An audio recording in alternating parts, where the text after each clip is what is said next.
Hablaremos esta noche de Madame de Staël, que se llamaba en realidad Anne-Louise Germaine Necker. Ese era el verdadero nombre de Madame, ¿no? Su padre, Jacques Necker, era un suizo y era uno de los hombres más ricos de Europa. Estamos hablando de Madame de Staël, famosa escritora, promotora de las artes, amante de personajes ilustres, que vivió en Francia allá por la época napoleónica. El padre de esta chica, Jacques Necker, era un hombre muy rico porque había prestado plata al gobierno francés, y este es un dato que contribuye a despertar en todos ustedes, nuestros oyentes, la sensación de que Necker era rico, una sensación deseable para la mejor interpretación de esta charla. Había sido, además Necker, ministro de Finanzas del rey Luis XVI, y la madre de Madame, Suzanne, era escritora e hija de un clérigo calvinista y además hermosísima, la vieja de Madame de Staël. Bueno, Ana nació en París el 22 de abril de 1776. Pasó su niñez en medio de una atmósfera intelectual recargada de etiquetas y protocolos. Bueno, no sería tan intelectual entonces, ya que, bien. Fue una niña precoz. A la edad de 5 años, parece, cuentan, andá a saber, entró al salón de su madre y preguntó a una anciana duquesa que estaba allí: Madame, ¿cuáles son sus puntos de vista sobre el amor y la muerte? A eso le llaman precocidad, parece.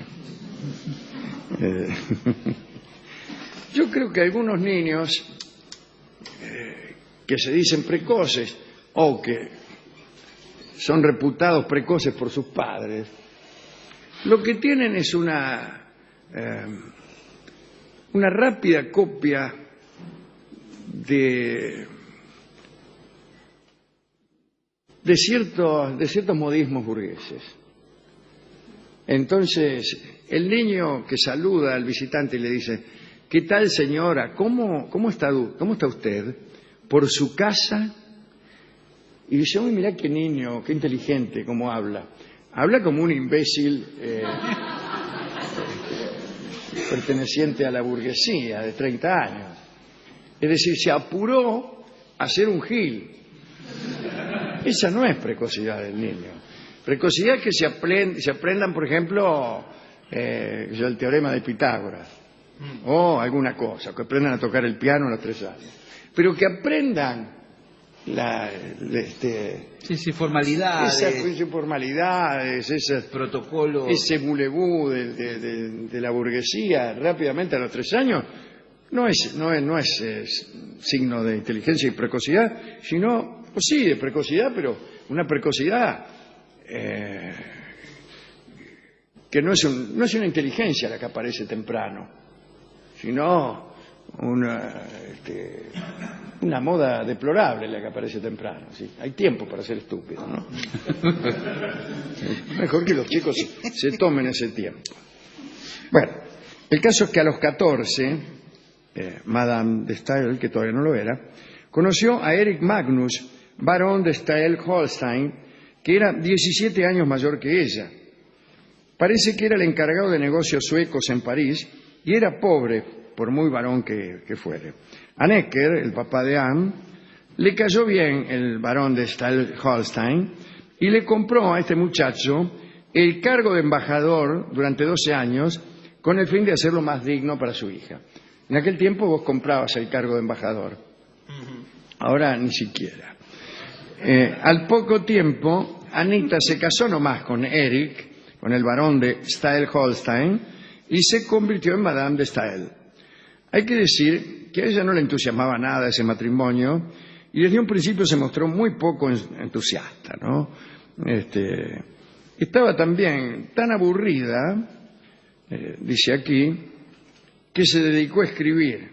Bueno, si todas las mujeres aburridas de sus maridos optaran por escribir libros, no habría bibliotecas donde albergar tanto material. Pero bueno, rápidamente publicó 2 novelas, un tratado político carta sobre Juan Jacobo Rousseau, tenía 20 años, no Rousseau, sino Madame de Staël. Tuvo una hija que murió pronto y tras un periodo de duelo, Madame se olvidó de su marido y se olvidó también de la literatura para dedicarse con mucho entusiasmo al adulterio. Ah, qué bien, Dice este informe que en realidad no tenía muchas armas para jugar ese juego porque era más bien fea. Dicen que tenía lindos brazos, pero tener lindos brazos es como tener linda la parte de atrás de la rodilla, qué sé yo. Son lugares de difícil apreciación. Un codo inolvidable. Tenía, eso sí, hermosos ojos. Vestía trajes sin manga justamente para mostrar los brazos, pero en cualquier caso parece que no necesitaba de la belleza para seducir a los hombres. Era inteligente, agresiva y muy segura de sí misma. Además, y esto es quizá lo más importante, era muy fácil. Entre sus primeros amantes aparecieron nada menos que el joven Talleyrand el conde de Narbonne. Luego de algunos encuentros se alejó de Talleyrand porque se sintió ofendida. Parece que en una fiesta Madame de Staël le preguntó si la quería tanto como a otra señora. Se lo preguntó del siguiente modo. Dice, si las dos cayéramos al agua, ¿a quién sacaría usted primero? Y Talleyrand le respondió, estoy seguro de que usted sabe nadar como una ninfa. Qué caballero. Bueno, más tarde, Anita, Madame de Staël, estuvo con Narbonne, de quien se decía que era hijo ilegítimo de Luis XV. El hombre era oficial del ejército y ella lo visitaba en la tienda de campaña, vestida de hombre. Tuvieron 2 hijos, pero Narbonne la abandonó. Por esos tiempos, Madame escribió Zulma, una novela hecha con profundo rencor después de haber sido abandonada por Narbonne. En un pasaje dice, su espada ya no lo convierte en hombre de honor, sus insignias caen solas por ser malvado y cruel con sus mujeres. Esto es para vos, Narbonne, habrá dicho. De todos modos, es mala política escribir novelas dedicadas al tipo que acaba de dejarnos, ¿no? Salen mal, se estropean, una está demasiado enconada, en fin. Bueno, a pesar de tanta actividad extramarital, tuvo tiempo de darle a su marido 3 hijos. Cuando llegó la revolución, Madame de Staël, que tenía avanzadas ideas políticas, por decirlo así, creyó que iba a jugar un papel importante y reunió en un salón algunos realistas, pero que eran partidarios de una constitución, es decir, monárquicos moderados. Pero bueno, vino el terror y estas ideas que a ella le parecían avanzadas no le alcanzaron siquiera para permanecer en París sin peligro y tuvo que tomárselas. Se fue a Suiza mientras su marido, el barón, ¿no?, hacía negocios en Suecia. Y en Suiza conoció a Benjamin Constant, un suizo escritor y más tarde político. Saben ustedes que contribuyó al desarrollo del romanticismo y más tarde al desarrollo de la novela psicológica. Constant era alto, torpe y pelirrojo, así que Madame de Staël confesó que al principio el aspecto de Constant la llenó de una invencible repulsión física. Pero al parecer la repulsión no era tan invencible porque tuvieron una hija. Señor. Bueno, Madame de Staël le prestaba dinero a Constant para que publicara y cada vez que le reclamaba devolución, Constant respondía con cumplidos. Por ejemplo, la conversación era más o menos así. Benjamín, devolveme los 50 pesos que te presté. Y él le decía, tenéis unos magníficos ojos y unas manos deliciosas. Tal vez es verdad, respondía ella, pero he tenido el placer de oír estas alabanzas gratis.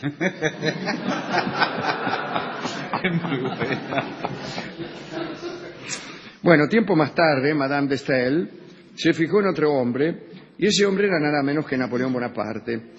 Era el futuro emperador, todavía general, en Italia, y un día recibió una extraña carta de Madame. En esa carta ella le reprochaba su matrimonio con Josefina Beauharnais y le decía, la unión de un genio con una pequeña criolla indigna de apreciarle es una monstruosidad. Dicen que lo primero que comentó Napoleón fue: esta mina está loca. Madame de Staël persistió en su persecución de Napoleón. En realidad quería influir en Napoleón con sus propias ideas políticas, más que convertirse en su amante. Pero hizo toda clase de esfuerzos por llevarla a la cama, en la inteligencia de que esa era la mejor manera de influir en sus ideas políticas. Es decir, ¿cómo se influye en las ideas políticas de un hombre? Llevándosela a la cama. Seguida por su amante Constante, anduvo en París, se reunió con su marido, movió cielo y tierra a ver si le presentaban a Napoleón. Cuando pudo verlo se puso tan nerviosa que no pudo hablar. La segunda vez recuperó la voz. Trató de hablar de política, pero según dijo, notó que el tema no le interesaba a Napoleón en absoluto. En la siguiente ocasión se mostró seductora y como Napoleón no le daba bolilla, ella le dijo bromeando: ¿no le gustan a usted las mujeres? A lo que Napoleón contestó: me gustan todas menos una. La peor respuesta. Pero Madame de Staël no cedió. Desesperada, se le metió en la casa un día. Anduvo por todas las piezas buscándolo hasta que lo encontró en el baño. Napoleón se incorporó violentamente y protestó contra aquel ataque a su pudor. Y ella dijo fríamente: señor, no se preocupe, el genio no tiene sexo. Napoleón respondió cerrando violentamente la puerta. Bueno, al fin, cansada de que el tipo no le diera bolilla, empezó a escribir en contra de Napoleón. Él soportó todo, pero al enterarse de que la mujer dirigía un salón en el que Constant y otros manifestaban sus sentimientos en contra del primer cónsul, que era él, se le acabó la paciencia y la desterró, la echó del país. En realidad Napoleón no fue la única persona a la que Madame ofendió. Por entonces su marido, el barón, ya estaba medio harto de ser engañado y se separaron. Perdió el cargo de embajador, digo el barón, ¿no? Y ella le suspendió su asignación, recordemos que el tipo era pobre, y lo dejó en la vía. Tras haber sido apartados de París por Napoleón, Madame de Staël y su amante decidieron exiliarse y escribir. Allí conoció a Goethe, a Schiller, a Lord Byron. Con Goethe tuvo una entrevista de 1 hora y Madame, bastante arrogante, creyéndose una celebridad, se inclinó solemnemente ante la mujer que le abrió la puerta, que era la mamá de Goethe, y le dijo: yo soy la autora de Corinne, que era la novela más famosa que había escrito ella, ¿no? Y la señora le dijo: yo soy la madre de Goethe. Después le preguntaron a Goethe sobre aquella visita y él dijo: es una muchacha interesante, pero yo no pude hablar mucho porque ella habló demasiado. Más tarde Madame se arrepintió toda la vida por no haber escuchado a aquel hombre. Ella y Constant raras veces se separaban. Constant ya estaba empezando a cansarse, ¿no? No soportaba el carácter dominante de Madame. Ella tenía la arrogancia de su riqueza, pero además creía mucho en su superioridad intelectual. Constant escribió: nunca vi una mujer mejor ni con más gracia y devoción, pero admito al mismo tiempo que jamás vi una mujer cuyas exigencias absorbieran tanto la vida de quienes la rodeaban. Y al final, después de escribir eso, la abandonó, se la tomó. Ella quedó sola, escribió un libro llamado Alemania. Napoleón le confiscó la edición. Esto le causó una gran amargura. Pasó por agudas depresiones, su cuerpo se deterioró. Madame sentía horror a la vejez, se estremecía ante la idea de que llegara. La palabra juventud tenía, como después contó Byron, un encanto musical tan grande para ella que se complacía en intercalarla constantemente en sus frases. Después de la derrota de Napoleón en Waterloo, regresó a París, presidió un nuevo salón, pero la salud no la acompañó y se murió, se murió. Se murió en julio de 1817 a los 51 años. Lord Byron participó en sus últimas reuniones. Tiempo después llegó a decir que se debía a Madame de Staël la aparición del espíritu romántico. Bueno, no sería para tanto, Byron. De todos modos, fue una figura que casi es paradigmática, porque hubo muchas Madames de Staël en la historia de Francia. Cuando recordamos a estas mujeres ilustradas y ricas que se complacían en armar salones, aquellas mujeres que aparecen incluso en las comedias de Oscar Wilde. Bueno, cuando Ande nos pide que demos un ejemplo real de esta clase de mujeres, enseguida pensamos en Madame de Staël, que fue quizá la más famosa de ellas, y tal vez la más talentosa, porque escribía bien, ¿no? Bueno, hemos ido a la discoteca, le hemos explicado todo esto. Yo no sé si hay canciones No hay de... ninguno, no hay ninguno. Pero el discotecario estaba muy ocupado, preguntó dónde vivía esta mena. En París, le dije. Sí. Tome, ¿Qué? bajo el cielo de París. Chao. No quiere laburar. Qué trazo no grueso, quiere laburar. señor. Todo esto, me dice el discotecario, sin mirarme, Pero... ocurrió bajo el cielo de París. Bueno, sí. ¿Qué tiene que ¿Cómo ver? se llama este disco? Bajo el cielo de París, macho. Pero señor, trazo grueso. Prácticamente, haga de cuenta que lo compusieron para usted. Bueno. No, si era en Nueva York, ¿qué le daba? New York, New York. Sí, no. En este caso va a cantar este hermoso vals, Yves Montand. Así que atención, Bajo el cielo de París por Yves Montand.